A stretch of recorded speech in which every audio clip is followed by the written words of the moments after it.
శ్రీ సత్యసాయి జిల్లా ఓబుల దేవర చెరువులో దొంగలు చేతివాటం ప్రదర్శించారు. అర్ధరాత్రి సమయంలో ఓ జ్యువెలరీ షాప్లో చొరబడి దుండగులు 20 లక్షల విలువ చేసే బంగారం, వెండిని ఎత్తుకెళ్లారు. ఓబుల దేవర చెరువుకు చెందిన రామాచారి పవిత్ర జ్యువెలరీ షాప్కు ఆనుకొని ఉన్న ఓ ఇంట్లో నుంచి షాప్లోకి ప్రవేశించారు. 290 గ్రాముల బంగారం, కిలో వెండి ఎత్తుకెళ్లినట్లు షాపు యజమాని తెలిపారు.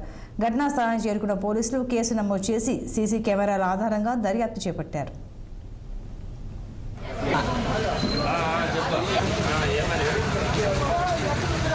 25 సంవత్సరాల నుంచి gold jewellery shop and works చేస్తున్నాను. రాత్రి నైట్ మేము క్లోజ్ చేసుకొని వచ్చినాము. క్లోజ్ చేసుకుని వచ్చిన తర్వాత మళ్ళీ మార్నింగ్ వచ్చి మేము చూస్తే అన్నీ వినపెట్టి అంతా పగలగొట్టేసేసినారు. పగలగొట్టేసి ఎక్కడెక్కడ అన్నీ తీసుకొని వేసేసినారు.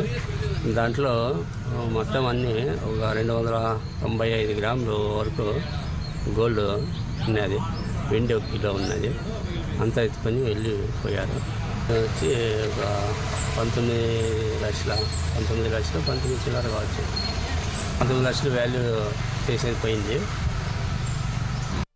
ఓడిసి జ్యువెలరీ షాపు 25 సంవత్సరాల నుంచి జ్యువెలరీ షాపు వర్క్స్ చేస్తున్నాను. నైట్ షాపు క్లోజ్ చేసుకొని వచ్చినాను. వచ్చిన తర్వాత నైట్లో దొంగలు చొరబడేసి వెనక పక్క హాస్పిటల్ పక్కన హోల్స్ వేసేసి వెనక పక్కన వచ్చేసి వెనక్కి అంతా పగలగొట్టేసేసి 295 గ్రాములు విలువైన బంగారాన్ని తీసుకెళ్లారు. 1 కేజీ వెండి తీసుకెళ్ళేసి దాని విలువ వచ్చేసి 19 లక్షలు వరకు ఉంది. 25